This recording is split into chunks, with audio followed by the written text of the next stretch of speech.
बिस्मिल्लाहिर्रहमानिर्रहीम, अस्सलाम वालेकुम, welcome back to my YouTube channel. आज हम लोग अपनी book introduction to statistical theory part 1 Sheikh Mohammad Chaudhry की बुक से chapter number 9 continuous probability distribution का हम लोग टॉपिक डिस्कस करेंगे, variance and standard deviation of normal distribution. Variance and standard deviation of normal distribution मैं आपको करवा चुकी हूँ, लेकिन मुझे किसी की रिक्वेस्ट आई थी कि इसमें हमें कोई प्रॉब्लम है, समझ नहीं आ रहा, तो आप इस पार्ट को दोबारा क्लियर कर दें।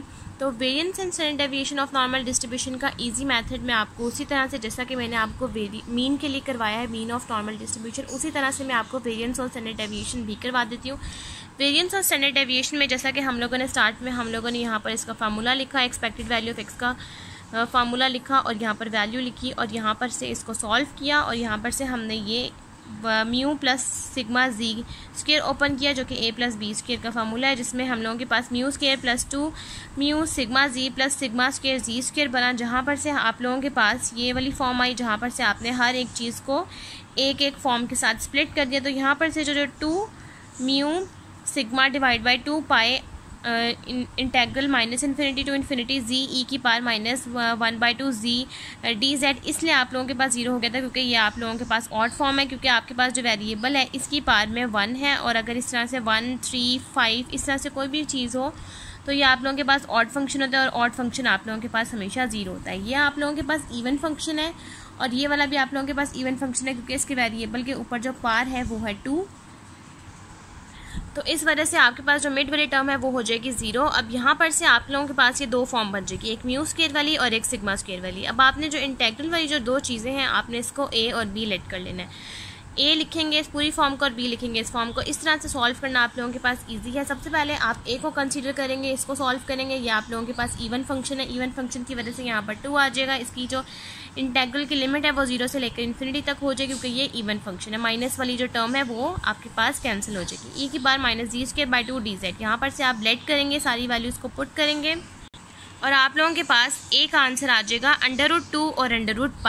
यहाँ तक आप लोगों के पास आ गया एक आंसर। अब कंफ्यूजन कहाँ आ रही है? बी वाले में, क्योंकि आपके पास जो बी है वहाँ पर आप लोगों के पास एक न्यू वेरिएबल ऐड हो रहा है, जो कि है जी स्क्वायर। तो यहाँ से मैं आपको जो यहाँ लिखा हुआ है कंसीडर बी, इस वाले पार्ट से मैं आपको न्यू आपको सॉल्व करना सिखाती हूँ। तो आप लोगों ने क्या करना है कि आप लोगों ने जैसे कंसीडर ए किया था और एक आंसर आ गया √2 और √π, उसी तरह से आप वेरिएंस के लिए यहाँ पर बी को कंसीडर करेंगे, जो कि है minus infinity to infinity G square ई की power minus ji square by 2 D Z. अब इस वाले पार्ट को मैं आपको वेरिएंस के यहाँ 2 मेथड करवा दूंगी। जो मैंने आपको फर्स्ट वाला करवाया है ये है मेथड नंबर 1, जो कि मैं अभी आपको करवा रही हूँ। अब ये कंप्लीट हो जाएगा तो मैं आपको इसके बाद मेथड नंबर 2 करवा दूंगी। दोनों के आंसर सेम होंगे, आप लोगों को जो पार्ट ईजी लगे आप लोग वो कर सकते हैं। आप यहाँ पर लिखेंगे कि ये आप लोगों के पास इवन फंक्शन है, तो इवन फंक्शन की वजह से आपके पास इसका इंटेग्रल बन जाएगा सेम उसी तरह से जैसा कि आपने मीन में किया। मीन वाले मेथड से मैं आपको करवाई हूँ ताकि आप लोगों के पास इजी हो जाए। 2 इवन फंक्शन है, 2 आ जाएगा 0 से लेकर इन्फिनिटी तक, G square E G square by 2 D Z. अब आप लोगों के पास ये बी की वैल्यू बन गई है। अब आप लोगों ने क्या करना है, यहाँ से अगेन लेट करना है। लेट आप लोगों ने करना है यहाँ से जी को, आप जी स्क्वायर बाई 2 है, इसको आप लोगों ने लेट करना है वी। जिस चीज़ को आप लोग लेट करते हुए आ रहे हैं आप लोग वही वेरिएबल्स रखें ताकि आप लोगों के पास इस चीज़ को सॉल्व करना ईजी हो जाए। सेम उसी तरह से आप लोग लेट करेंगे जैसा कि आप लोग पहले कर चुके हैं। जी स्क्वायर बाई 2 वी के को लेट कर लेंगे और जी स्क्वायर हो जाएगा, ये जी स्क्वायर है, ये 2 वी के साथ मल्टीप्लाई हो जाएगा, और यहाँ से अगर आप जी की वैल्यू निकालना चाहें तो वो आ जाएगी √2v। इसका आप लोग डेरिवेटिव में लिखेंगे तो ये आ जाएगा 2, ये पार में है तो ये 2 नीचे आ जाएगा। Z 2 - 1 d z is equal to 2 dv।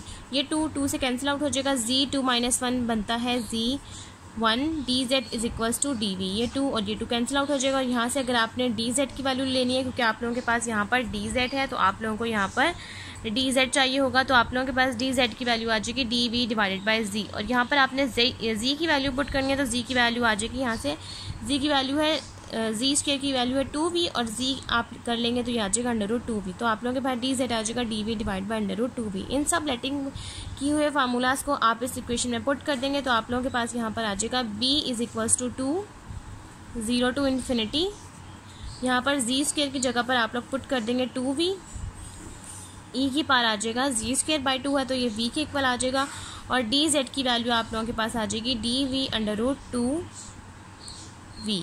अब आप लोगों ने क्या करना है कि ये आप लोगों के पास जो √2v है आप इसको स्प्लिट कर देंगे। आप इसको इस तरह से स्प्लिट करेंगे कि यहाँ पर है आप लोगों के पास √2v। अगर आप इसको स्प्लिट करें तो ये आप लोगों के पास बनता है √2 और √v। और √2 का मतलब है कि आपके पास है 2 की पावर 1/2 और v की पावर 1/2। और अगर आप इसी दोनों पार्ट्स को ऊपर ले जाए यानी कि 2 1/2 और v 1/2 को अगर आप ऊपर ले जाए तो ये बन जाएगा 2 -1/2 और v -1/2। जो पावर होती हैं वो चेंज हो जाएगी। अगर ऊपर है ऊपर नीचे आएगा तो माइनस हो जाएगा, अगर नीचे है तो ऊपर जाएगा तो माइनस हो जाएगा। इस तरह से आप लोगों के पास ये चीज़ें होती हैं। तो आप लोगों ने क्या करना है कि यहाँ पर जो 2v है आप लोगों ने यहाँ पर स्प्लिट कर देना है। या लिखेंगे b = 2 0 to ∞, 2 को बाई रहने देंगे, यहाँ पर आ जाएगा 2। ये 2 जो √2 है आपने इसको स्प्लिट कर देना है। पहले मैं आपको इस तरह से स्प्लिट करके दिखा देती हूँ कि आप लोगों के पास आ जाएगा 2 √2 और √v। और √2 होता है 1/2 और ये v आता है 1/2। अगर आप इसको ऊपर लेकर जाएंगे तो ये बन जाएगा b = 2 0 to ∞, यह आ जाएगा 2 -1/2, v की पावर 1 है जिसके ऊपर कुछ नहीं होता उसके साथ 1 होता है, जैसे कि यहाँ पर भी 1 है, यहाँ पर भी 1 है, यहाँ पर भी 1 है। और ये आ जाएगा v -1/2 e की पावर -v dv। अब आप यहाँ पर सॉल्व करेंगे कि आप लोगों के पास है यहाँ पर 1 -1/2। अगर आप इसको सॉल्व करें तो ये बनता है 2 -1/2 और 2 में से 1 को माइनस करें तो ये बनता है 1/2। इस तरह से आप लोगों के पास v का भी यही 1/2 आ जाएगा और 2 का भी 1/2 ही आ जाएगा। और 1/2 का मतलब है कि अगर 2 की पावर 1/2 है तो वो आप लोगों के पास बन जाएगा √2। तो अब आप यहाँ पर लिखेंगे b = 2 की पावर यहाँ 1 है, 0 से लेकर ∞ तक 2 1 है और 2 -1/2 है। इसको आपने सॉल्व किया तो ये आपके पास बन गया 2 की पावर 1/2 और v की पावर भी 1/2। आगे आप लोगों के पास आ जाएगा e की पावर -v और dv। अब आप लोगों ने क्या करना है कि अब आप इस 2 1/2 को बाहर निकाल लें। ये बन जाएगा आप लोगों के पास b = 2 1/2। आप चाहें तो इसको कंबाइन भी कर सकते हैं या फिर आप इसको सेपरेट रहने दें, इससे कोई फ़र्क नहीं पड़ता। आगे आ जाएगा 0 to ∞, v की पावर 1/2 e की पावर -v dv। अब आपने इसको गैमा फंक्शन बनाना है। गैमा फंक्शन आप लोगों ने इस तरह से बनाना है कि आप लोगों के पास ये चीज़ है जो कि है 0 से लेकर ∞ तक v 1/2 e की पावर -v dv। आपने इसको गैमा फंक्शन बनाना है। पावर में है 1/2, गैमा के लिए आप लोग इसमें 1 ऐड करते हैं तो ये बन जाएगा 1 + 2/2। तो ये आप लोगों के पास बन जाएगा 3/2। इसका मतलब है कि आप लोगों के पास इस फॉर्म का गैमा फंक्शन बनेगा gamma of 3/2। यहाँ पर आप लोग पुट कर देंगे b = 2 1/2 0 to ∞, gamma of 3/2। अब जैसा कि मैंने आप ये इंटेग्रल ख़त्म हो जाएगा क्योंकि आप लोगों ने यहाँ पर इसको सॉल्व कर लिया, सिर्फ gamma 3/2 आएगा। जैसा कि मैंने आपको बताया था कि gamma of 1/2 जो है वो आप लोगों के पास बनता है √π। उसी तरह से अब आप लोगों के पास है gamma of 3/2 तो वो आप लोगों के पास इक्वल होता है 1/2 1/2 एंड gamma of 1/2। और gamma of 1/2 का मतलब है कि आप लोगों के पास आ जाएगा 1/2 और √π, जैसे कि यहाँ पर लिखा हुआ है। तो अब आपने इस चीज़ को यहाँ पर पुट कर देना है कि आप लोगों के पास है gamma of 3/2 तो वो आप लोगों के पास इक्वल है 1/2 और √π। यहाँ पर आप लिखेंगे b = 2 की पावर √1/2 है, या फिर आप इसको इस तरह भी लिख सकते हैं। आगे आप लोग लिख दें 1/2 और √π। अब ये 2 इस 2 से कैंसिल आउट हो जाएगा और b का आप लोगों के पास फार्मूला आ जाएगा √2 और √π। b का आप लोगों के पास आंसर आ जाएगा। इस तरह से आप लोगों के पास b का आंसर आया √2 और √π।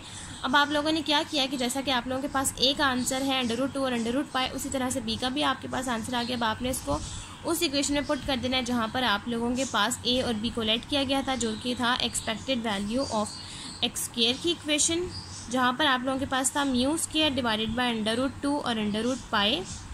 a के आप लोगों के पास वैल्यू थी √2 और √π प्लस σ² √2 और √π, और ये b की वैल्यू पुट कर देंगे आप लोग तो ये आ जाएगा √2 और √π। तो ये सब चीज़ें इसके साथ कैंसिल आउट हो जाएंगी और आपके पास एक्सपेक्टेड वैल्यू ऑफ x² का आंसर आ जाएगा μ² प्लस σ²। और अब आप इसको वेरिएंस के फार्मूले में पुट कर देंगे तो ये आ जाएगा μ² प्लस σ² और एक्सपेक्टेड वैल्यू ऑफ x का आंसर था म्यू, जिसका आप लोग स्क्वायर ले लेंगे तो ये बन जाएगा variance of x = μ² plus σ² minus μ², और वेरिएंस ऑफ x का आंसर आ जाएगा आप लोगों के पास σ²। ये है आप लोगों के पास मेथड नंबर 1। अब आप लोगों को जो मेथड इजी लगे आप उससे कर सकते हैं। अब नेक्स्ट मैं आपको करवाने लगी हूँ वेरिएंस ऑफ नॉर्मल डिस्ट्रीब्यूशन का मेथड नंबर 2। अब नेक्स्ट हम लोगों ने डिस्कस करना है variance of normal distribution method number 2। इससे पहले जो मैं आपको करवा चुकी हूँ वो है मेथड नंबर 1। अब नेक्स्ट हम लोग डिस्कस करेंगे मेथड नंबर 2, जो कि आप लोगों के पास इक्वल है variance of x is equal to expected value of X के minus expected value of X का होल स्क्वायर, जैसा कि हम लोग पढ़ते हैं। और अगर हम इस फार्मूले से अगर हम इसको और क्लोज करके पढ़ें तो ये आप लोगों के पास जो बनता है expected value of x minus expected value of X का होल स्क्वायर। अगर आप इसको ओपन करें तो ये यही फॉर्म बनती है एक्सपेक्टेड वैल्यू ऑफ एक्स के minus expected value of X का होल स्क्वायर। यही चीज़ है, आपने इसको बंद कर दिया। अब नेक्स्ट जैसा कि हम लोगों ने पढ़ा हुआ कि आप लोगों के पास एक्सपेक्टेड वैल्यू ऑफ एक्स का आप लोगों के पास आंसर है म्यू, आप लोग वो यहाँ पर पुट कर देंगे। याद जगह variance of x is equal to expected value of x minus mu का स्क्वायर, और expected value of x minus mu यानी कि वेरिएंस ऑफ एक्स आप लोगों के पास इक्वल होता है, जिसको हम लोग सिग्मा स्क्वायर कहते हैं, वो आप लोगों के पास इक्वल होता है minus infinity to infinity x minus mu का स्क्वायर। इसी वेरिएबल को आप डिफाइन कर देंगे, ये आ जाएगा f of x d x. अब इस एफ ऑफ एक्स की जगह पर आप नॉर्मल डिस्ट्रीब्यूशन का फार्मूला लिखेंगे और आगे डी एक्स आप लोग ऐसे ही डिफाइन करेंगे। तो ये आप लोगों के पास बन जाएगा वेरिएंस ऑफ एक्स यानी कि expected value of x minus mu, जो कि हम लोग सॉल्व कर रहे हैं, वो आप लोगों के पास आ जाएगा minus infinity to infinity x minus mu का square 1 divided by sigma under root 2 pi ई की power minus 1/2 x minus mu divided by sigma का स्क्वायर डी एक्स। अब यहाँ पर से अगेन जैसा कि आप लोग यहाँ पर लेट करते हैं स्टैंडर्डाइज डिस्ट्रीब्यूशन के अकॉर्डिंग के G is equal to X minus mu divide by sigma के इक्वल है। और अगर आपने यहाँ से एक्स माइनस म्यू लेना है जो कि हमें यहाँ चाहिए भी, तो ये आपने सिग्मा को जी के साथ मल्टीप्लाई करवा देना। और अगर आपने यहाँ से सिंपल एक्स की वैल्यू लेनी है क्योंकि आप लोगों ने यहाँ से डी एक्स की वैल्यू भी पुट करनी है, तो ये आप लोगों के पास बन जाएगा X is equals to mu plus sigma G. और अगर आप यहाँ से डी एक्स लेंगे तो यू आप म्यू जो है आप लोगों के पास वो कांस्टेंट है, वो 0 हो जाएगा और ये बन जाएगा सिग्मा डी जेड। अब आपने सिलेक्ट किए हुए वैल्यूज़ को सारे को एक बॉक्स में लिख देना है और इस इक्वेशन में जो कि आप लोगों के पास ऊपर है आप लोगों ने यहाँ पुट कर देना है। यहाँ आ जाएगा expected value of x minus muse के, जिसको आप लोग वेरिएंस ऑफ एक्स भी कहते हैं, वो आप लोगों के पास इक्वल है minus infinity to infinity x minus mu की जगह पर आप लोग पुट कर देंगे सिग्मा जी स्क्वायर, और यहाँ पर लिखेंगे 1 divide by sigma under root 2 pi ई की power minus 1/2 x minus mu divide by sigma की जगह आप पुट कर देंगे जी स्क्वायर, और यहाँ पर डी एक्स की जगह पर आ जाएगा सिग्मा डी जेड। ये सिग्मा इस सिग्मा से कैंसिल आउट हो जाएगा। अब नेक्स्ट आप लोगों ने क्या करना है कि आप लोगों के पास ये है सिग्मा जी स्क्वायर। अब सिग्मा जी स्क्वायर को आप लोग इसका स्क्वायर ओपन करेंगे, ये हो जाएगा सिग्मा स्क्वायर जी स्क्वायर। आप लोग यहाँ पर लिखेंगे expected value of x minus mu square is equal to minus infinity to infinity sigma square ji square, और आप लोगों के पास ये आ जाएगा 1 divided by under root 2 pi ई की power minus 1/2 z square d Z.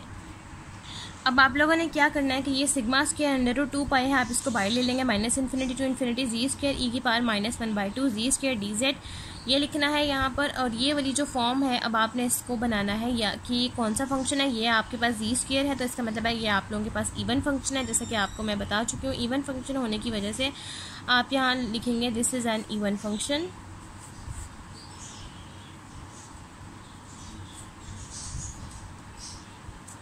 So its integral is 0 to infinity z square e की power minus ji square by 2 D Z.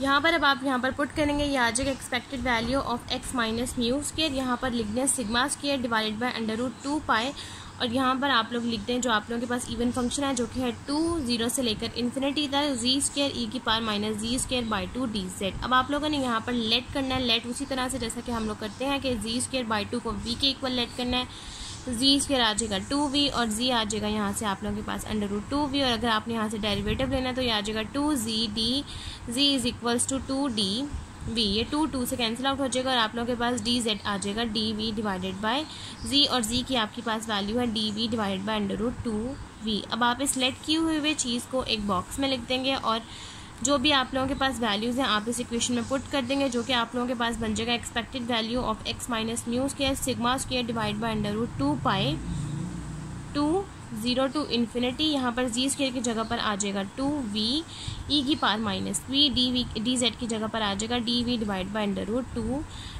2v। जैसा कि मैं आपको पहले ये वाला b के लिए करवा चुकी हूँ, सेम उसी मेथड से करेंगे। अब ये पूरा कंप्लीट करके फिर मैं आपको दिखाती हूँ।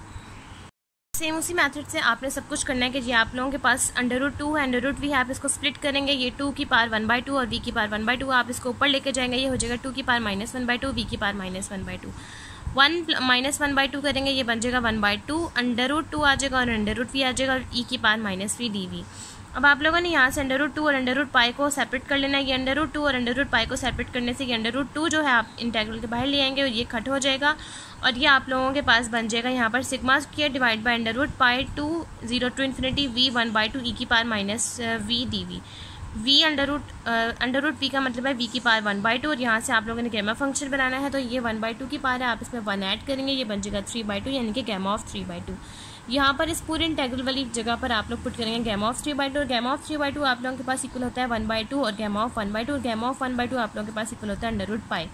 ये 2 इस 2 से कैंसिल आउट हो जाएगा और √π से कैंसिल आउट हो जाएगा और आप लोगों के पास यहाँ पर वेरिएंस ऑफ x यानी कि expected value of x minus new square का आंसर आ जाएगा सिग्मा स्क्वायर। और ये आप लोगों के पास मेथड नंबर 2 कंप्लीट हो गया वेरिएंस ऑफ नॉर्मल डिस्ट्रीब्यूशन के लिए। आप चाहें तो आप लोग मेथड नंबर 1 भी कर सकते हैं और मेथड नंबर 2 भी कर सकते हैं, जो आप लोगों को इजी लगे आप लोग दोनों मेथड अप्लाई कर सकते हैं, दोनों से आंसर आप लोगों का बिल्कुल ठीक आ रहा है। आज की वीडियो हमारी यहीं तक कंप्लीट होती है। अगर आपको मेरी आज की वीडियो अच्छी लगे तो मेरी वीडियो को लाइक करें, शेयर करें, मेरे चैनल को सब्सक्राइब करें और साथ में बने बेल आइकन को भी प्रेस कर दें ताकि आपको मेरी आने वाली वीडियोज़ की नोटिफिकेशन सबसे पहले मिलती रहे। आज की वीडियो के लिए थैंक यू, अल्लाह हाफिज़।